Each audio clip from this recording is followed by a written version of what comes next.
कानपुर के एक व्यापारी की बेटी की लाश उसके अपने ही घर में अर्धनग्न अवस्था में पाई जाती है। पुलिस जांच में ये पता चलता है कि अपनी मौत की जिम्मेदार वो लड़की खुद भी है, लेकिन वो कैसे? शैडो ऑफ सोसाइटी की इस वीडियो में आज हम बात करेंगे कानपुर के एक व्यापारी की बेटी की लाश अपने ही घर में कैसे अर्धनग्न अवस्था में पाई जाती है, और वो लड़की अपनी मौत की जिम्मेदार कहीं ना कहीं खुद भी है। बट कैसे? वीडियो में आप अंत तक बने रहिएगा। दिनांक 13 दिसंबर 2024।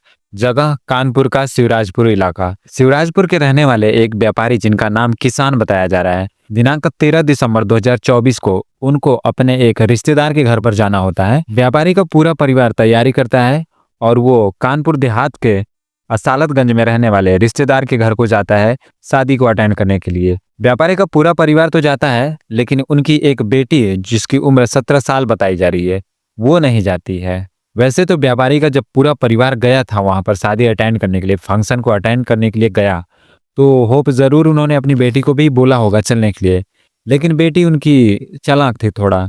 उसने अलग अलग बहाने देकर वो नहीं गई, वो अपने घर को ही रुक जाती है। जब व्यवसायी का परिवार अपने रिश्तेदार के घर को चला जाता है, तब उनकी 17 वर्षीय बेटी अपने घर के सारे काम को जल्दी जल्दी ख़त्म कर लेती है, यानी कि खाना वगैरह बना लेती है।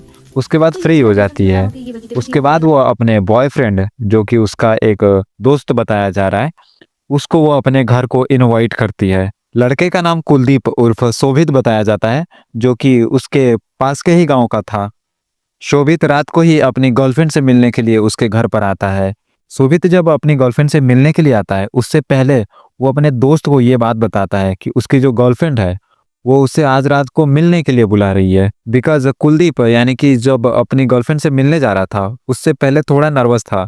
बिकॉज वो पहली बार ऐसा है कि लड़की से अकेले पूरी रात के लिए वो जा रहा है मिलने के लिए, तो उसने अपने दोस्त को पूरी बात बताता है। तो उसका जो दोस्त था, कुलदीप का दोस्त, वो अपने दोस्त को कुछ बातें बताता है कि अगर तू उससे मिलने जा रहा है अपनी गर्लफ्रेंड से, तो कुछ चीज़ें, जो ज़रूरी चीज़ें हैं, वो लेकर जाना।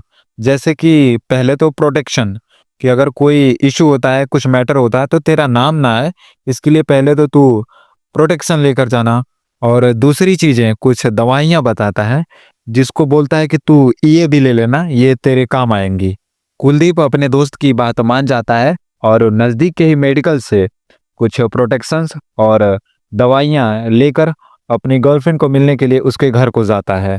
कुलदीप के आने से पहले ही इधर व्यवसायी की जो बेटी थी, वो अपने पड़ोस के रहने वाले एक पड़ोसी भाई की बेटी को अपने घर पर लाती है सुलाने के लिए। कुलदीप यानी कि अपने बॉयफ्रेंड के आने से पहले जो लड़की थी, अपने घर में जो छोटी बच्ची लाई थी, पड़ोस की बच्ची को सुलाने के लिए लाई थी, उसको जल्दी जल्दी एक दूसरे रूम में सुला देती है और अपने दूसरे रूम में जाती है सोने के लिए। व्यापारी की बेटी ने जो पड़ोस से छोटी बच्ची को लाई थी अपने घर को सुलाने के लिए, अपनी तरफ से तो उसे लगा था कि ये छोटी बच्ची सो गई है, लेकिन वो छोटी बच्ची पूरी तरह से सोई नहीं थी। लेकिन व्यापारी की बेटी को लगा था कि ये छोटी बच्ची सो गई है और उसे छोड़कर अपने दूसरे रूम में चली जाती है, जहां पर कि उसका कथाकथित बॉयफ्रेंड यानी कि कुलदीप आकर रुका था जिस रूम में। कुलदीप और उस व्यापारी की बेटी पूरी रात एक रूम में अकेले रुकते हैं। कुलदीप ने आने से पहले ही कुछ दवाइयां खा रखी थी और उसने प्रोटेक्शन भी लाया था। तो कुलदीप और उस व्यापारी की बेटी दोनों रात में इंटीमेट भी हुए थे। कुलदीप ने इंटीमेट के दौरान उस लड़की को पूरी रात यानी कि अप्रोक्सीमेट 7 घंटे तक बिना कपड़े के रखा। इसके कारण बहुत ज्यादा ठंड होने के कारण उस लड़की की जो बॉडी थी वो ठंडी पड़ जाती है पूरी रात, क्योंकि वो तो दवा खा के रखा था, तो वो तो उसकी बॉडी जो थी अंदर से हीट। लड़की को उसने पूरी रात बिना कपड़े के रखा, और वैसे भी यूपी के साइड में अभी तो बहुत ज्यादा ठंड पड़ रही है, तो पूरी रात ठंड लगने के कारण उस लड़की की जो बॉडी थी वो ठंडी पड़ जाती है। हालांकि ये चीजें कुलदीप को भी पता चलती हैं कि इस लड़की की जो तबीयत है वो खराब हो रही है, तो उसके लिए कुलदीप आग भी जलाता है और थोड़ी आग के सामने भी उस लड़की को बैठाता है, लेकिन उसकी तबीयत में कुछ ज्यादा फर्क नहीं पड़ता है। थोड़ा आग दिखाकर लड़की को वो फिर से उस लड़की के साथ संबंध बनाता है, लेकिन फिर भी लड़की की जो हालत रहती है वो जस की तस बनी रहती है। तब कुलदीप को डर लगता है कि अब ये लड़की की जो हालत है ये वो सुधरने वाला नहीं है, इसे अगर कुछ हो गया तो ये भी फंसेगा। इसके लिए वो लड़की को उसी हालत में यानी कि अर्धनग्न हालत में ही छोड़कर 3 बजे के लगभग अप्रॉक्सीमेट में उस लड़की के घर से वो भाग जाता है और ठंड लगने के कारण जो लड़की थी वो दम तोड़ देती है। रात बीतने के बाद अगली सुबह यानी कि 14 दिसंबर 2024 को जब व्यापारी का परिवार घर को लौटता है तब घर का दरवाजा खुला देखकर वो थोड़ा चौंक जाते हैं। घर को अंदर जाकर जब देखते हैं तो वहां पर कोई दिखाई भी नहीं देता है। उस लड़की की भाभी जो कि सभी लोग गए थे रिश्तेदार के घर में शादी में, वो लौट कर आते हैं तो उस लड़की की भाभी जब अपने रूम में जाती है तो वहां का मंजर देखकर उसकी आंखें खुली की खुली रह जाती है। उनकी 17 वर्षीय जो ननद है वो इस भयंकर ठंडी में अर्धनग्न अवस्था में एक चारपाई पर पड़ी हुई थी। अब अपनी ननद को इस हालत में देखकर उनकी भाभी वो तो समझ जाती हैं कि कुछ न कुछ तो हुआ है जरूर यहाँ पर अनहोनी, लेकिन एग्जैक्ट हुआ क्या है, ये कैसे हुआ है, ये किसी को समझ नहीं आ रहा था। वो चिल्लाकर अपने जो फैमिली के अनदर मेंबर हैं उनको बुलाती हैं और लड़की को जल्दी में आनन फानन में कपड़े डालकर उसे हॉस्पिटल को लेकर जाया जाता है, जहां पर हॉस्पिटल के डॉक्टर जो हैं उसे मृत घोषित कर देते हैं। लड़की को तो मृत घोषित कर दिया जाता है डॉक्टरों द्वारा, लेकिन लड़की के घर वालों को ये पता चल गया था कि घर में उनके कुछ न कुछ तो हुआ है, कोई तो अनहोनी हुई है। इसके लिए वो पुलिस कंप्लेन करते हैं, जिसके बाद वहाँ की लोकल पुलिस जो है उनके घर पर आती है और अपने साथ में फोरेंसिक टीम भी लाती है। जिसके बाद वहाँ पर जांच में पता चलता है कि वहाँ पर कुछ दवाइयों के रैपर्स मिले थे जो कि ताकतवर्धक शक्तिवर्धक दवाइयाँ होती हैं। अब उस कड़ी को जोड़ते हुए पुलिस को ये समझ में आ जाता है कि इस लड़की के साथ कुछ तो गलत हुआ है। अब ये मामला जब लोगों तक फैलता है तो दुनिया भर के लोग क्वेश्चंस खड़े करने लगते हैं और उसी बीच में वो जो छोटी बच्ची आई थी रात में सोने के लिए, वो बताती है पुलिस को कि रात में कोई तो आया था उसके घर में, एक लड़का आया था। अब इस तर्ज पर पुलिस जो घर का फोन था वो अपने हिरासत में ले लेती है और फोन की जब जांच होती है तब पता चलता है कि वो लड़की अपने फेसबुक के थ्रू एक लड़के के साथ कांटेक्ट में थी और उसके साथ कांटेक्ट में अप्रॉक्सीमेट 2 या 4 महीने ही हुए थे।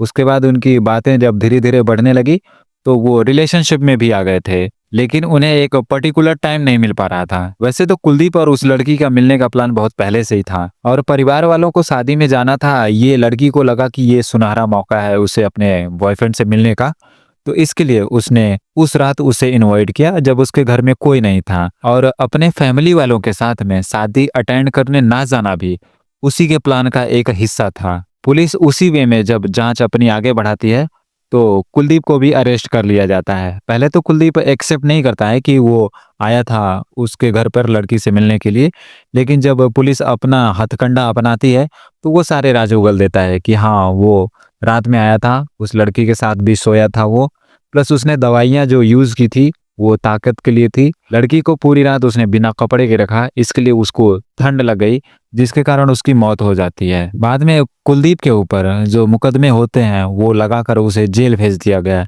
यहाँ तक कि उसके ऊपर पास्को एक्ट भी लगाया गया। अब लड़के के ऊपर जो एक्ट लगाए गए हैं उससे उसकी जिंदगी तो बर्बाद हो जाएगी, लेकिन अब सवाल ये उठता है कि इस लड़के ने उसके साथ तो जबरदस्ती नहीं किया था, कहीं ना कहीं उस लड़की की भी जो मंजूरी थी इसमें उसकी शामिल थी, तभी तो ये उससे मिलने गया था, उसके साथ उसने संबंध बनाए। लेकिन फिर भी जो सारे धाराएं होती हैं, एक्ट होते हैं, वो लड़के के ऊपर ही लगे। अब कुलदीप के साथ क्या गलत हुआ या सही हुआ, आपको क्या लगता है? आप अपनी राय हमारे कमेंट बॉक्स में दे सकते हैं। और लड़की अपनी मौत की जिम्मेदार कहीं ना कहीं है या नहीं, आप हमें कमेंट करके जरूर बताइएगा। और अब हम मिलेंगे आपको एक नई वीडियो में नए केस के साथ, तब तक अपना ख्याल रखें।